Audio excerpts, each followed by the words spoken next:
mas kilala as Mommy Diaries PH, no? Let's all welcome Mommy Shara Magallanes. Miss Shara, ayan, pwede ka bang, pwede mo ba ipakilala, of course, ang sarili mo sa ating mga viewers? Paano ba nabuo, ayan, of course, si Miss Shara as Mommy Diaries PH?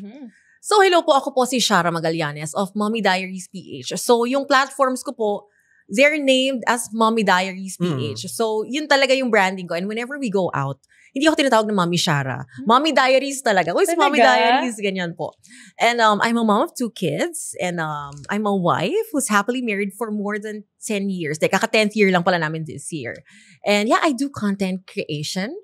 I post them on platforms like TikTok and Facebook and Instagram. Ako personally, fina-follow ko si Mami Shara, no? And sobrang natutuwa ako every time na makikita ko yung mga bata.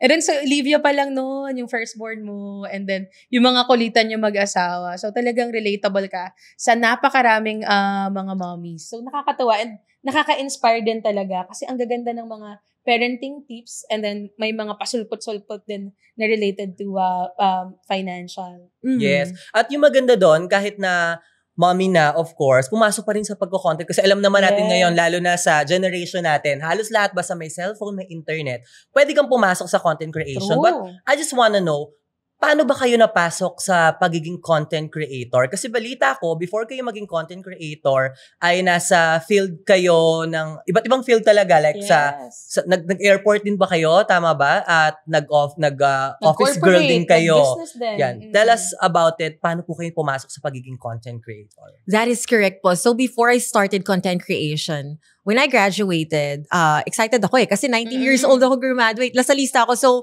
mabilis ako graduate. 3 years lang. So, after I graduated, nag-work ako sa airport. Then after that, nag-corporate ako.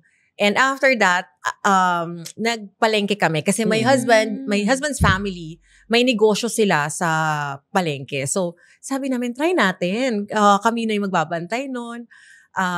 Yon.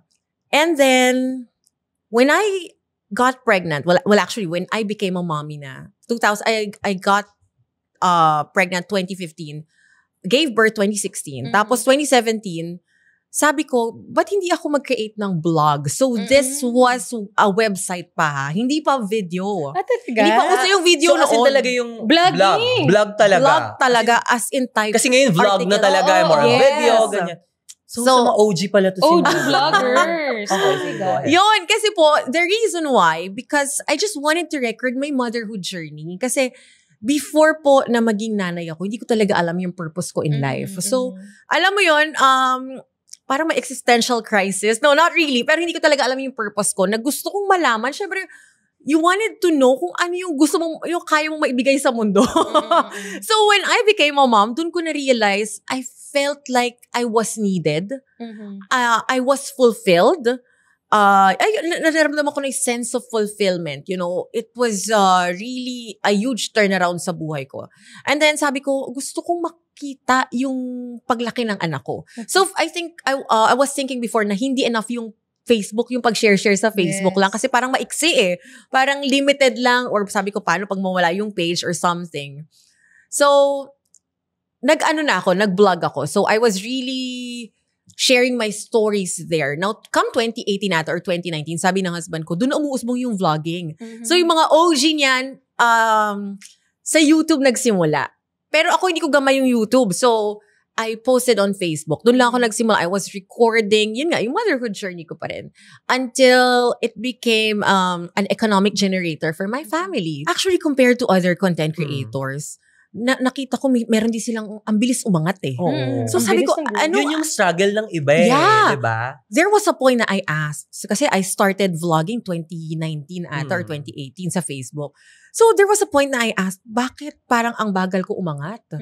Pero siguro saglit lang yun, parang maybe a few minutes lang. Tapos bigla ko rin naman na-realize na, I should clap for them. Kasi ganun lang ako as a tao na parang kung may nakita kang umaangat, palakpakan mo, huwag kang mainggit. Kasi ikaw naman mismo, iba iba yung path mo, meron ka ring oras, meron kang sariling time para magningning sa sarili mong paraan. Nice. I'd like to know, no? Siyempre lahat naman tayo ditong tatlo ay mga content creators and marami na rin ang nag-start na mag-create ng content. And we all know, no, na may times na talagang Pasko. Kumbaga, ang daming brand deal sunod-sunod. Tapos, ikaw na lang ang susuko. oo, diba? Lalo na pag bare months. Ngayon papasok, diba? Pero may mga times naman na parang, ay wala, masyadong pumapasok, ganyan-ganyan.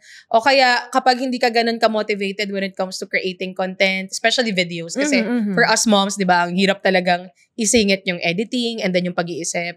I wanted to know kung paano nyo na babalance yung, alam mo yon, yung risk na ituloy-tuloy pa siya and at the same time, yung stability rin ng pag-create ng content since yun yung main na source of income natin. Well, that's for me po. Kumbaga yun ang aking main source of income. But of course, I've learned kasi na coming from, alam mo yun, halos wala nga po. Dahil we came from the bottom, kami ng husband ko. Although, we both came from middle-class families. Pero nung nag-graduate kami, we learned how to stand on our own feet. Sabi namin, kailangan nating matuto, kailangan nating kumita on our own. So, nanggaling nga po kami sa wala, kaya naisip namin na, ngayong meron na, kailangan natin na iba pang pagkakakitaan. Yes. So, my husband, siya yung sa mga business sides. What kind of businesses? He invests. Oh. He invests sa mga business. I don't know the technicalities kasi hindi ko talaga kaya. Pero wait lang, kasi I'm also a follower of Daddy Diaries. So, aside from you creating content, si Daddy din nagke-create ng content, right? And yung mga businesses pa. Yes, Tama. yes. So yeah, speaking of multiple businesses, we wanted multiple streams of income sana. Kasi alam naman natin hindi ka rin pwedeng umaasa kasi nga kagaya ng nabanggit mo, Mommy MK, may times na, you know, when it rains, it pours, pero may times naman na hindi ganun kaganda. Kasi kumbaga, as a content creator, business natin to. And BIR registered ako, ha? Yes. I'm paying my Yun ang taxes. importante. So yan, hinaano niya yung sa business side. Tapos ako, I also tried to start my business. So okay siya at first, but then, nung nakikita ko lang dumadami yung mga kailangan gawin, I feel you. Yes, dumadami na yung mga kailangan mong gawin. Dati kailangan mo, kaya mo kayong dalawa lang ang magpapadala, mag-ship ng ganito. At the end of the day, parang sinukuan ko rin siya. Nasubaybayan ko to. Ito yung lipstick na business, no? Pero mas malakas doon yung Damit Diaries. Talaga? Ay, hindi ko alam yung ano. Ay, oo, naalala ko na. Clothes for kids. Siyempre kasi ang nanay, mas bibilan yan yung mga anak. So, yun ang mas malakas po. Pero, ang hirap nahirapan talaga ako. Sabi ko, dito na lang ako magfo-focus sa content creation. Maybe not yet the time, pero I would love to explore again someday. So sa ngayon, yung asawa ko na lang muna bahala dun sa mga business side. Okay. Mahirap talaga siyang isabay. Kaya nagugulat rin ako sa ibang mga mommies, no? Oo, ang galing, no? Ang galing talaga na pagsasabay nila yung content creation, yung business. Kasi yung paggawa pa lang ng content, nakakapagod na. Nakakapagod sa utak. Actually, para dun sa mga hindi familiar sa content creation, akala kasi nila nakikreate lang tayo ng content. Hindi. Before that, gagawa ka ng script, susulat ka ng script, gagawa ka ng concept.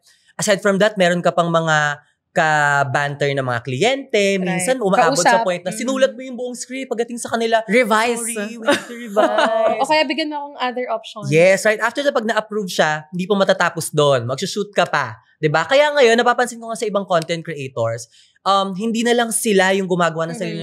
Meron na silang team na talagang tumutulong sa kanila. So, ganon kahirap yung paggawa ng content, ng mga contents. Kasi, akala nung iba, parang, easy money naman sila, nag-post lang ng video. Hindi po. Kasi lalo na ngayon, ang labanan sa paggawa ng content, kailangan quality na. Minsan nga, hindi na pwedeng cellphone na lang yung gamit mo. May studio ka na, naka-light kayo, may camera, may director pa.